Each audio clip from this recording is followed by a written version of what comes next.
Happy Monday. It's Amadeus. It's Jim. We're here. And Amadeus was Nostradamus earlier last week when he predicted that Spain would be the World Cup title champions.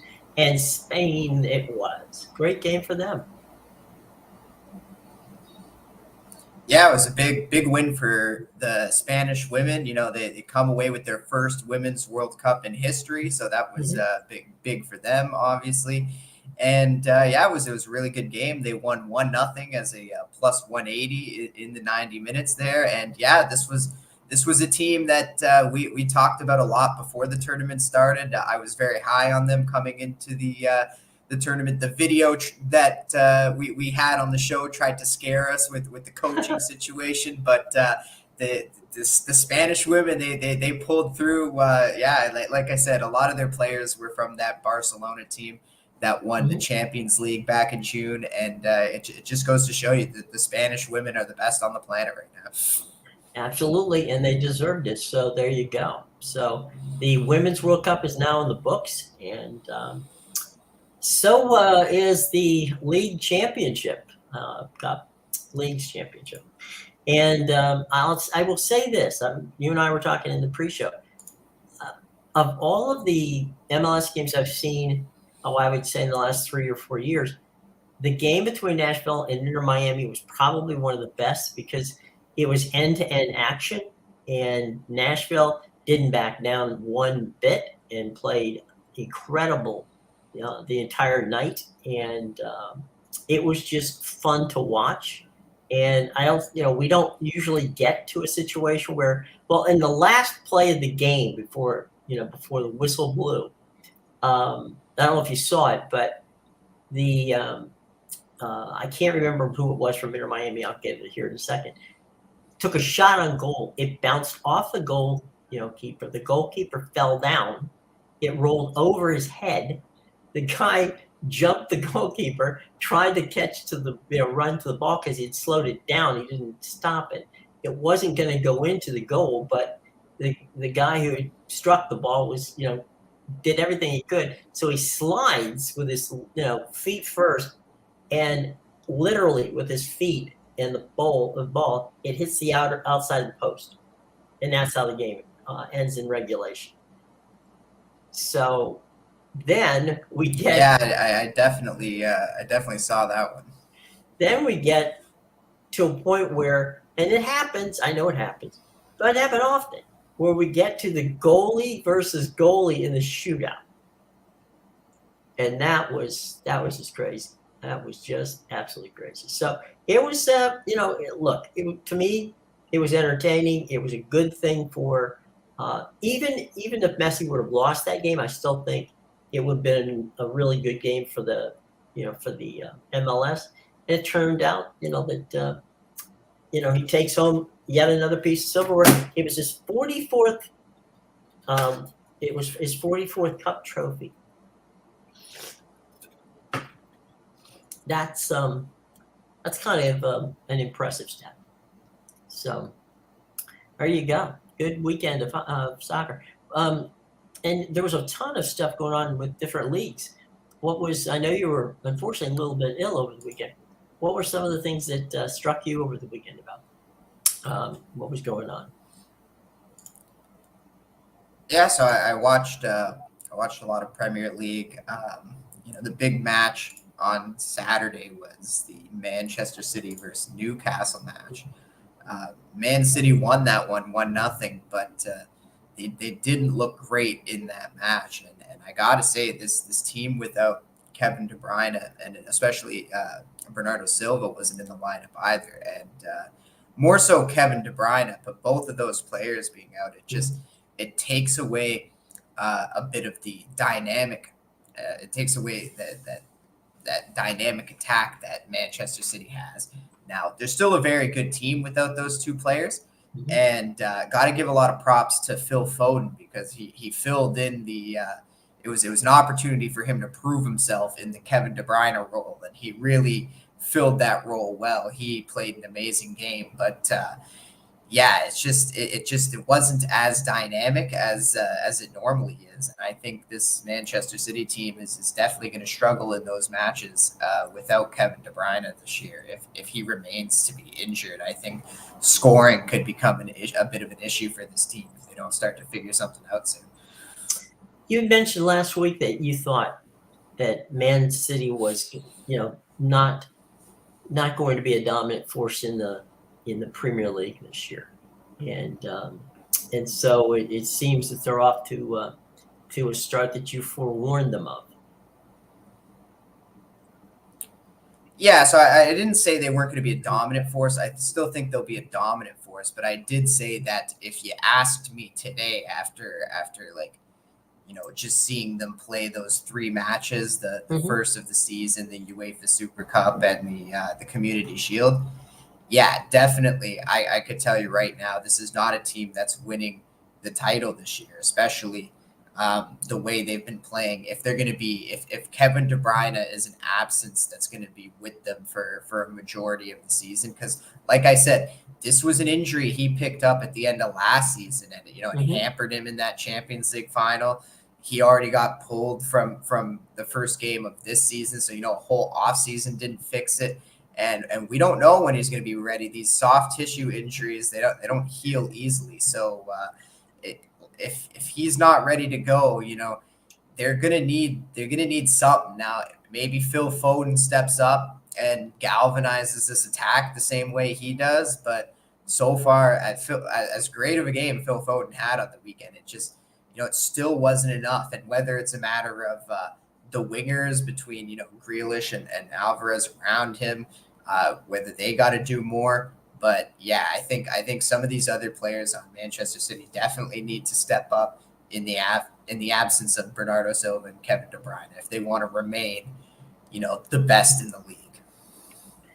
Well, and it's going to be tough to do that. I mean, it's one thing to be dominant one year, but it's nothing. It's difficult to do it year in and year out. Yeah, and that was the other thing that I was worried about them, right? So for so long, they've always had the motivation. Yeah, they've dominated the Premier League every year, but they've continued to do so because they always wanted to win that Champions League, but not just Champions League. The goal was always to win the treble for them, right? Mm-hmm. And every year they kept winning. They kept winning the Premier League title, but they couldn't get it done in Champions League. So finally now, last year, they finally get it all done. They get their FA Cup win, they win the Premier League title, and they complete the treble with the Champions League win. Mm-hmm. Now, where's the next step from here? So they won the UEFA Super Cup, and I'm sure the Club World Cup will be a competition that's important to them because you have to win Champions League to get there. So, like I said, this might be their only chance to win the Club World Cup. You don't know if they're going to win another Champions League. They should, but you don't know if it's going to happen. But, yeah, I think that'll be a competition they're super focused on. But other than the Club World Cup, it's like, where do you go to step up from there? You already won everything last year. So I always question the motivation. Are they going to be fat and happy this year, or are they going to still have that hunger to win everything? It's tough. It's tough to keep that, to keep motivated, as you say, when you've been there, you've done that. And that's what makes it difficult. So there's no question about that. This is here we go on a Monday night, and a rare, it won't be rare in a few weeks, but it's rare now.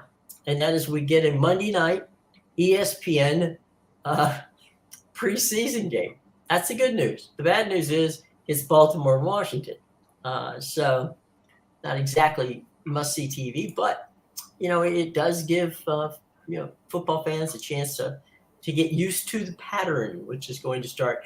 I mean, we've got college football this week in week 0. So the pros play tonight, and then later in the week, it'll definitely be the gang playing in college football. So it'll be kind of fun to see some some college football after a while, and certainly then the first week of September we get to see the NFL. So it's I'm sorry, the second week of September. Going to be a wild situation this year as well.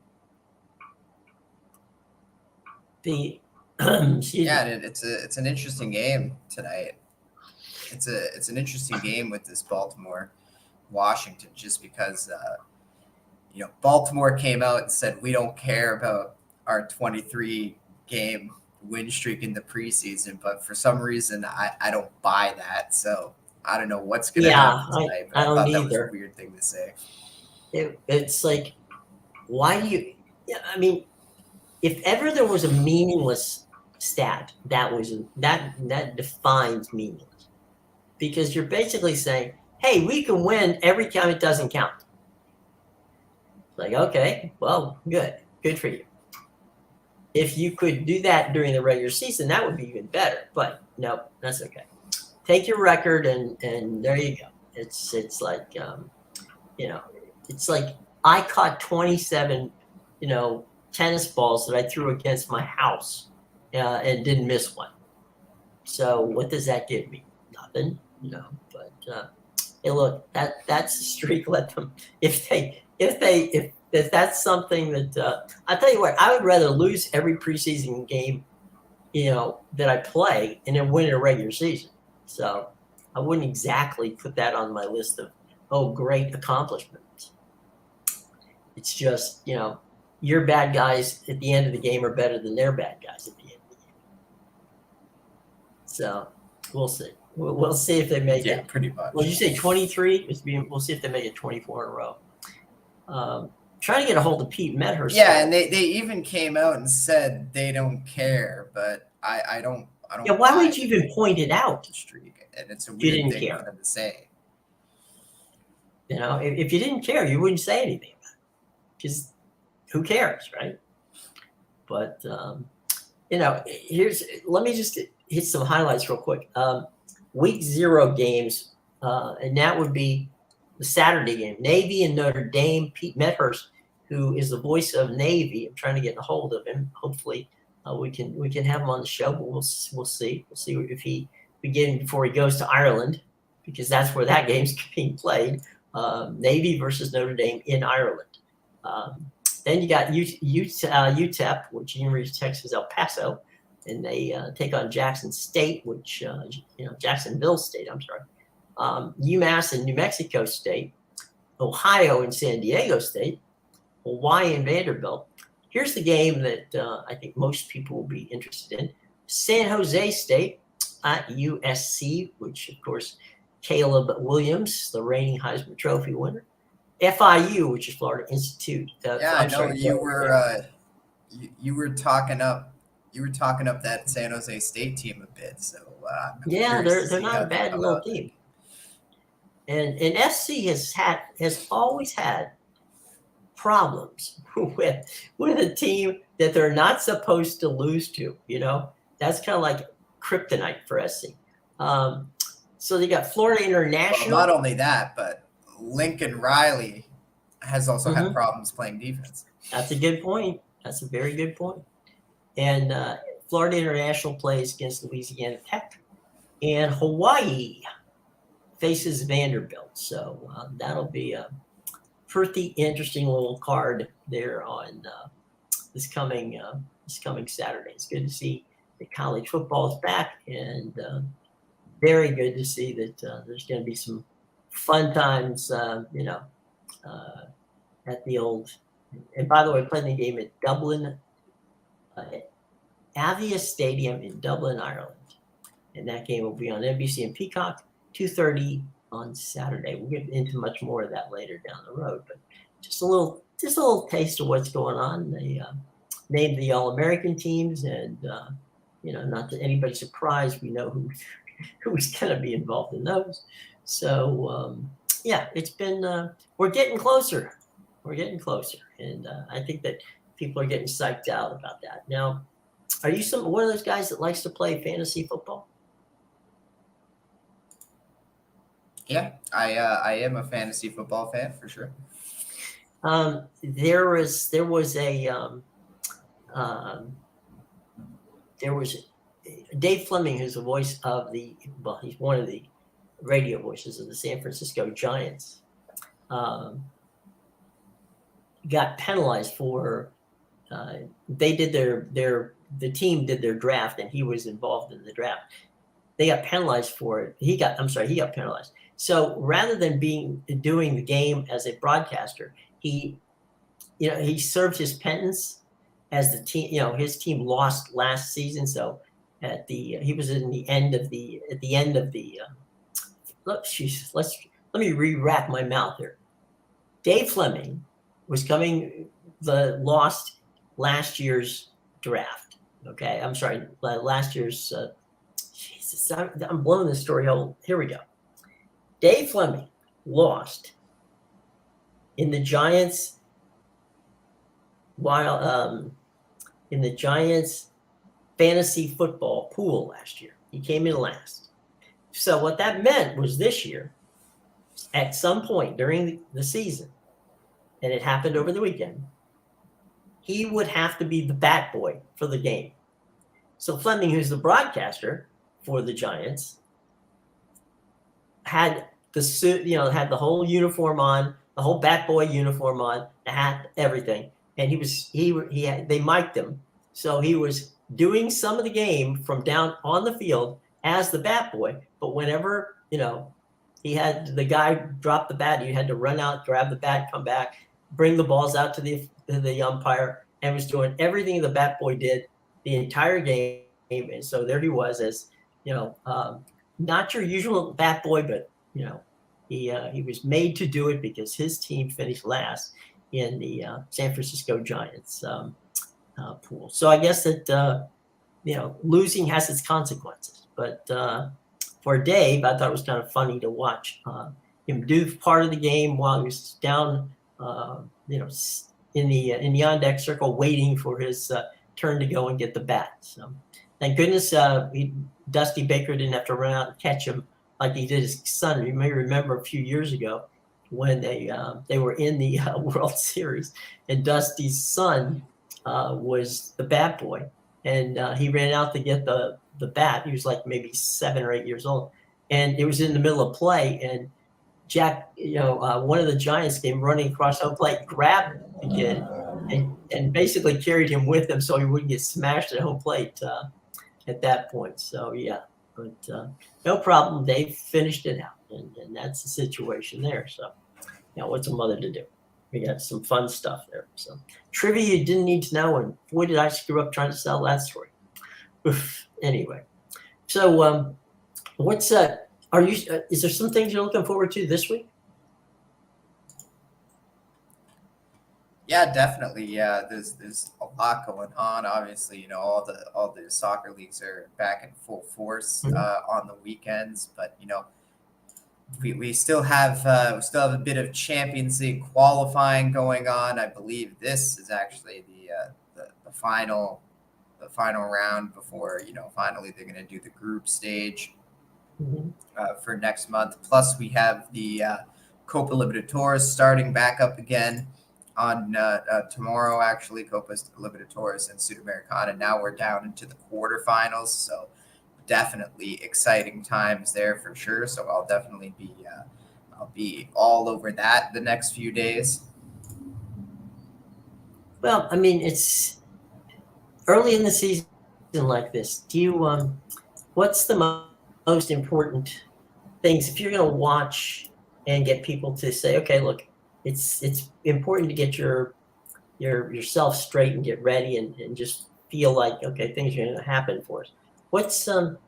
How do you get prepared for the season like this? Is this where you do some of your scouting and do some prep work and just kind of watch the games, or is it something where you've already done enough prep work, you think, to get you into where you have to be to handicap these games?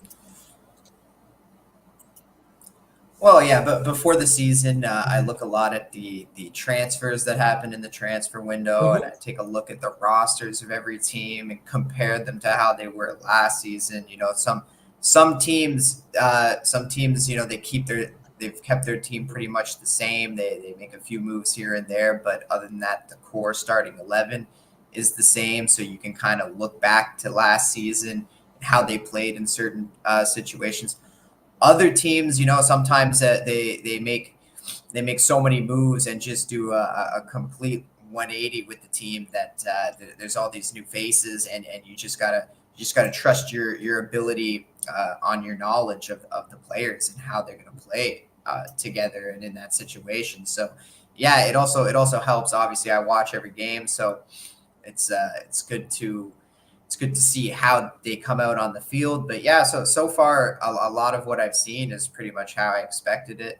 Like one game yesterday, I had Aston Villa as my Premier League game of the month. I knew they got smashed by Newcastle 5-1 in the first match of the season. But Newcastle's a very good team. They made some improvements. I expect them to be a dominant force this year, and they're very good at home.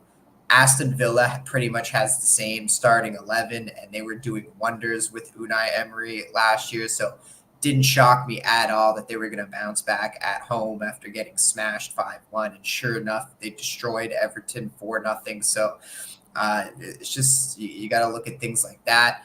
Chelsea, I've talked a lot about how I think Chelsea is going to be a better team this year. But so far from what I've seen, I think Tottenham's actually going to be a very good team this year, even without Harry Kane.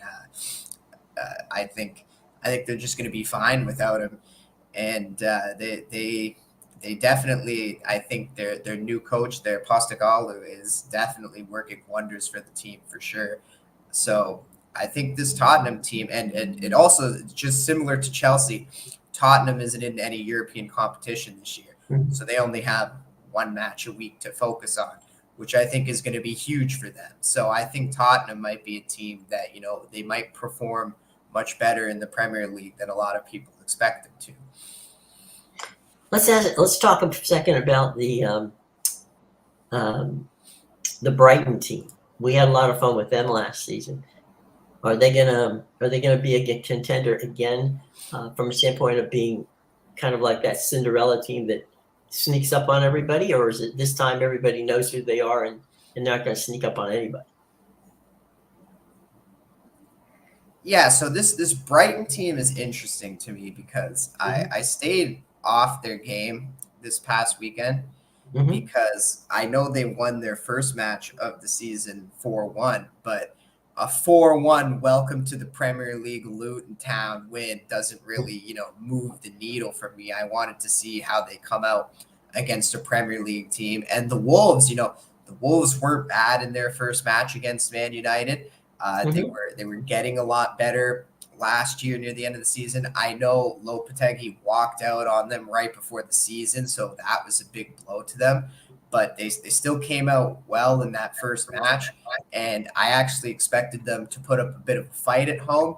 But Brighton came out and smashed them 4-1, and it's surprising to me because they did lose two of their best players, Caicedo and McAllister. Obviously, McAllister on Liverpool now, and Caicedo on Chelsea. But they seem, again, that's a team that seems to be fine because other than those two players, they've retained a lot of the talent they have. They have my guy Matoma, obviously. Adam Lallana's back and healthy. They still have Solly Marsh, so they have a pretty strong core of a team. So I don't expect Brighton to be as good as they were last year, just because Caicedo and McAllister were two very good players that they lost. So that's going to have an effect on them when they play a better team in the Premier League. But so far, when they go up against these teams that are worse than them, they're getting the job done. And I expect them to continue to do that all season. They should have no problem beating up on these teams worse than them in the Premier League. There you go. I mean, it should be one of those things where you're sitting back and going, okay, you're proving it to me 1 week at a time, right? Yeah, exactly. Right. And like I said, I'm going to give them some respect going forward now, especially when they play these lesser teams. But again, I'm interested to see when they go up against a team better than them, how they handle that. And on their schedule, how long does it take to get there? I mean, to get to a team Let that me you're. just I'm sorry, the way I phrased that wrong. How long on the schedule will it be before they face a team that you think is going to be a challenge to them? Yeah, so this weekend they're at home to West Ham, and that should be an easy win for them. But then the Saturday after that, they're at home to Newcastle, and that is going to be a very difficult match for them because, like I said, Newcastle, I expect them to be one of the more dominant forces in the Premier League. So definitely at home to Newcastle, and then right after that, they got to go on the road against Man United. At this point, Newcastle's better than Man United. Man United just they've looked awful in their first two matches. Maybe they get back on track by the time they play Brighton in that match. But if they don't, really, Newcastle's the only team Brighton plays that has a chance against them in these first six matches. And then after that, after these first six matches, then they have a rough spell where they go on the road against Aston Villa. That's a tough match. At home to Liverpool. That's a tough match. On the road to Man City. That's a tough match. So that late September, early October stretch is really going to be where you want to focus on this Brighton team when they have to take on those three strong teams and see how they do against them.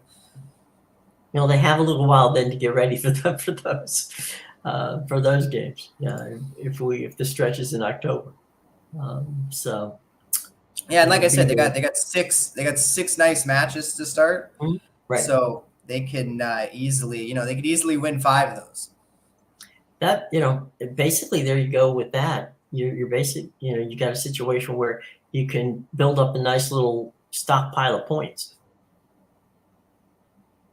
So you might even be able to lose one or two of those games. Oh, I'm sorry. Go ahead. No, I was just saying, definitely. Yeah, there's a bit of an audio lag. Yeah, it's like this is one of those days when it's, with Wi-Fi and such that we're kind of like talking, and it's like a satellite 2-second or 3-second delay. So it's a little wonky here, folks, but we're doing our best. We can do what we can. So there you go. We're getting a little lag time here, but that's okay. You're getting the gist of it anyway. But yeah, Brighton last year was one of our fun dark horses. Do you see who's this year's Brighton, do you think? I mean, I really think it's going to be Chelsea, and I don't know if you really want to define them as a dark horse. I mean, the books have them at plus 1,200 to win the Premier League, and I know Chelsea you wouldn't really think of them as a dark horse because they're Chelsea, but they were so bad last year. This was a team that finished in 12th place, and really, I don't see a lot of people expecting a lot from them this year either, just because of the situation they're still in, obviously, with all the players that they signed, and they're still finding a direction now. I think they have found that direction. Obviously, they lost to West Ham yesterday, but again, I see the same thing from this team that I saw last year. They're not playing poorly in their matches, especially near the end of the season last year. Chelsea was creating a lot of scoring chances. They just weren't capitalizing. And so far, that's been an issue in their first 2 matches this year. But if they can just work on finishing, then they're creating the scoring chances, and they're definitely outplaying their opponents. They outplayed Liverpool in that first match, and they outplayed West Ham in that match yesterday. So I'm expecting bigger things from Chelsea this year. Another one, again, might not be a team you think of as a dark horse, but remember, this is a team that didn't make European competition last year, and they've just lost arguably their best player in Harry Kane.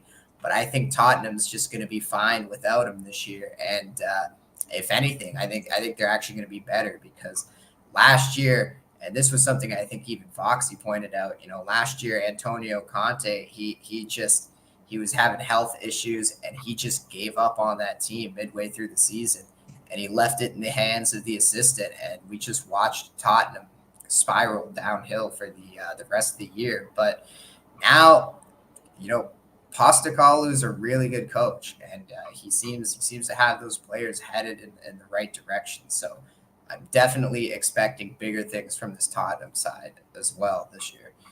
So there are two big names, but they aren't, but they were underachieving last year, and so maybe this year life changes.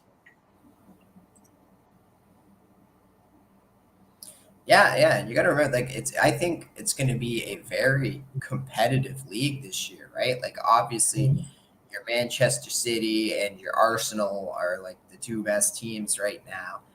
Manchester United, I'm not sold on them with the way they've played. They have pretty much the same team as last year. If anything, they added more pieces to it, good quality players. So I don't understand why they're not playing well, but maybe they just need to get into a groove. So we'll wait to see. But yeah, Newcastle, it's not really a powerhouse team, but they were a dominant force last year, and they're going to be a dominant force this year, and they're probably going to be a dominant team, moving forward. It's going to be a team that you haven't thought of as a Man City or anything like that in a while, but they're going to be one of those teams going forward. Aston Villa, they're making a lot of improvements. They're probably not as good, but they'll definitely be in the Europa League conversations for sure. Liverpool made a lot of moves. They're one of those powerhouse teams, and remember, they didn't make Champions League last year too. Right. So this is a very competitive league. Obviously, Brighton is leading the Premier League right now with their 8 goals and 2 goals allowed. So they're just absolutely crushing it. So yeah, there's going to be, I would say, the top half of the table is very competitive, which makes it fun. And I think because of Sean, we're obligated to ask about the Manchester United team this year. What are your thoughts about Manchester United? I expect them to do well, but I don't like what I've seen from them in these first 2 matches. So like I said, I hope they get back on track because they did nothing but make moves to improve their team in the transfer window, but it's just not working right now. They looked lethargic in their win against the Wolves. They were awful against Tottenham on the weekend. So it's just, they got to get back on track. They're consistently inconsistent, so which is not a good thing. But well, the talent is there. That's the thing. Is the talent is there. Yeah, that's now just making it work.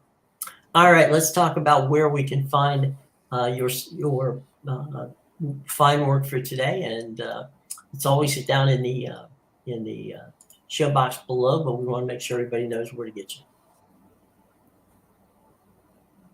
Yeah, you get my plays at bigal.com and pickadvisor.com. The link is in the description below. I only have the one play up in the Premier League today that starts in about 30 minutes. But yeah, I'll have lots up for Copa Libertadores and Copa Sudamericana during the week. And obviously, I'll have a big slate on the weekend. I'm 3-1 in La Liga.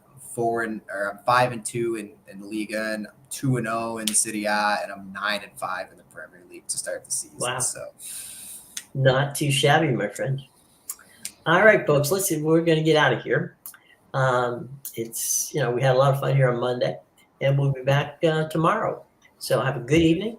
And if you're a football fan, ESPN's got a game for you. And if you're a soccer fan, there's a lot of them on this afternoon. So enjoy. We'll see you tomorrow.